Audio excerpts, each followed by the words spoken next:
Hey everybody, welcome back to another Judgment commentary and an El-Sai Kongru to you all, because today we're finally going to be checking out Steins Gate Zero. That's right, after many long years since Steins Gate Zero dropped, the time has finally arrived for me to check this out, all thanks to one Nasamani, who you may recall as the one who commissioned a few other things for me in the past, such as Ghost Stories, the English dub of that, which was a lot of fun, but after I finished that up, they decided to commission for me to check out Steins Gate Zero, and man, I'm hyped to check it out because I loved Steins Gate. Steins Gate was really good. It's one of those things that always, stuck with me as being particularly well done. And when Steins Gate Zero dropped in 2018, I desperately wanted to check it out, but there were a lot of other things that were releasing around that time, and it just kind of got unfortunately pushed to the sidelines. So seriously, thank you Nasamani for commissioning this. I've been really curious about Steins Gate Zero, but now I finally get to check it out, starting with the first 4 episodes. Also, I apologize for this video taking so long to be made. It's just that, there's been a lot of personal problems that have been getting in the way of that, and there was also the fact that throughout the past month or so, I've been gradually rewatching all of Steins Gate just so I can make sure I was up to date on this. But honestly, I greatly enjoyed rewatching all of Steins Gate. I had almost forgotten just how good it was. As I was rewatching it, it was just as gripping the second time as it was the first, honestly. Okurin's desperate attempts to save Mayuri were just as heart-wrenching.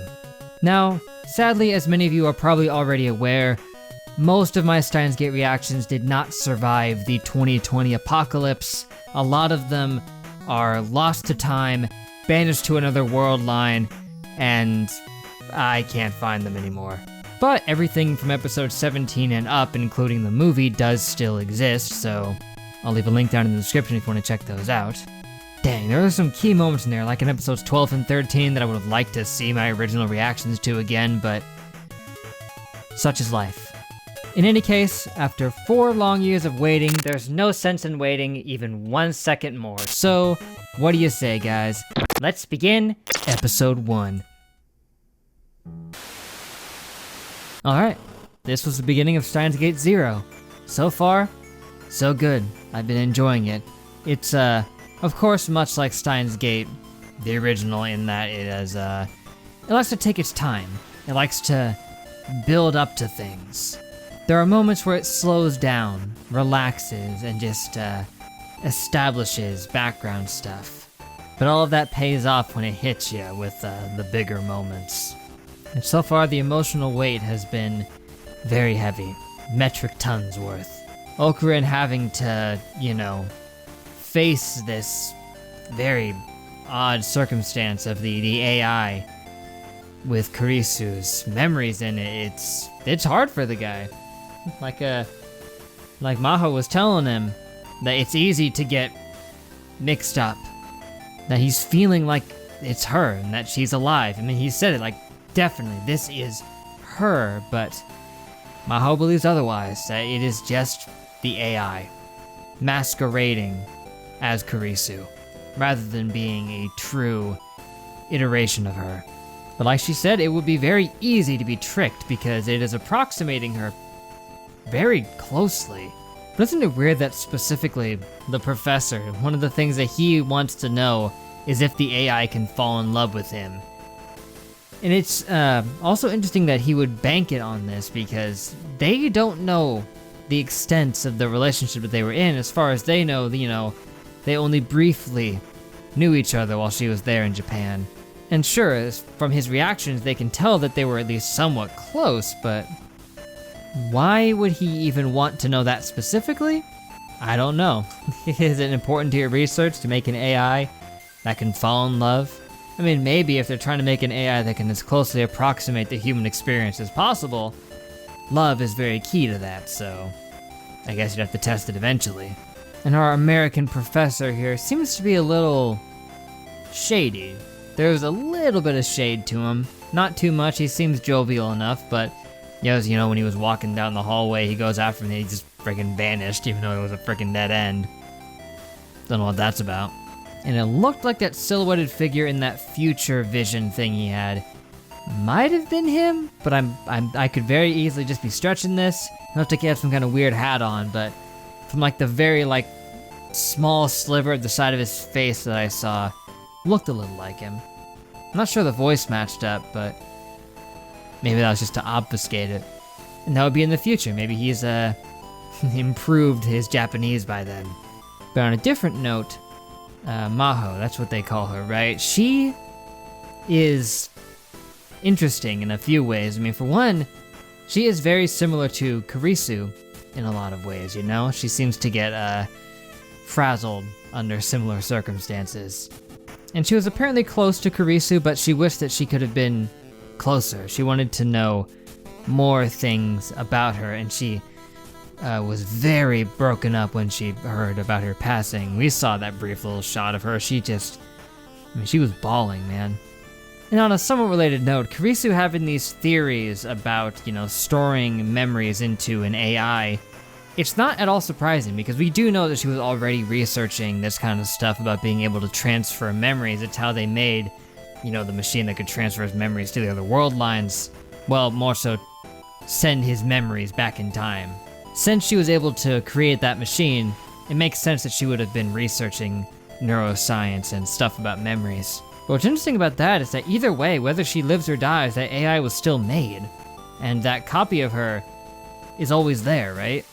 But then we have Mayuri's adopted daughter from the future who was sent back with her to keep her safe, I guess? But that didn't seem to have panned out that much because right when they went back to 98 to apparently stop Y2K, it's an interesting thread to introduce, she just kind of said there was a voice speaking to her. She pulled a gun on her and tried to say she can't do this. Also, I don't know what the IBN would have to do with Y2K. Y2K was just the fact that older computers were not properly programmed to roll dates over when they hit 2000, which would cause information-based errors in that they would just roll back over to 0. It was a problem that was easily fixed just by updating older systems. Realistically, it was never going to cause any major problems. It was just going to result in timekeeping issues. I don't know, but in a fictionalized Y2K, maybe things would be much worse. Maybe everybody's theories about it causing planes to fall down from the sky and stuff would just come to fruition. But that's off topic. Anyway, she herself, Mayuri's adopted daughter, who I didn't say her name enough times to learn, she's here somewhere. And I said she looked similar to Kurisu, but it's probably just the red hair. I doubt there's any connection there. I mean, I guess there could be? She's a war orphan. We don't know what happened to her parents. So yeah, there's not a lot to go off of with her right now, but we don't know what she's been up to these past, 12 years, but I'm sure we'll find out soon. But seriously, it is good to be back with Steins Gate, but it's also painful to watch this. Okurin has to suffer a lot, especially in this timeline here where he just had enough and just gave up. It's tough, man. It's tough, but I would assume this is the timeline that leads to him sending the message back that actually stokes Okurin into finishing the mission. Because he did say it was essential that he still needed to, fail that one time for it to work. I guess so that it could still create the branching path for this.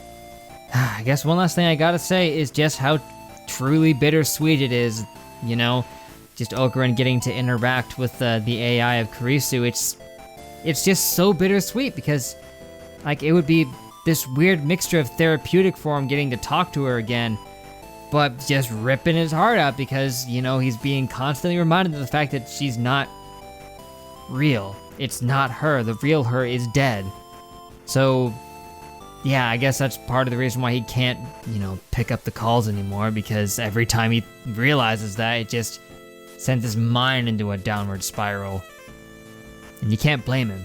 Well, anyway, I guess that's gonna be it for now, guys, but thank you for watching. Make sure to leave a like and a comment if you enjoyed. Subscribe to be updated on more, that would be great. Next time we'll check out episodes 5 through 8. I will try my very hardest to get these next episodes out as quickly as I can. I'll try. I think there's definitely a few things already up ahead of it on the list. I mean, yeah, there definitely is, but I've been slow with commissions lately. I'm way behind, deathly behind. I'm screwed trying to catch up at this point, but that's not gonna stop me from doing my best. But seriously, it's been nice getting to check out more Steins Gate. I've been waiting for this for a very long time, and it's quite refreshing to get to go back to this world and see a new side of things here. And sincerely, I hope you guys enjoyed the video as well. Let me know what you thought of these 4 episodes, any pieces of information you can inform me of that perhaps I missed. I mean, there was already a lot here, so perhaps there's some things I didn't make note of that you think I would need to know. But for now, I think that's about all I got.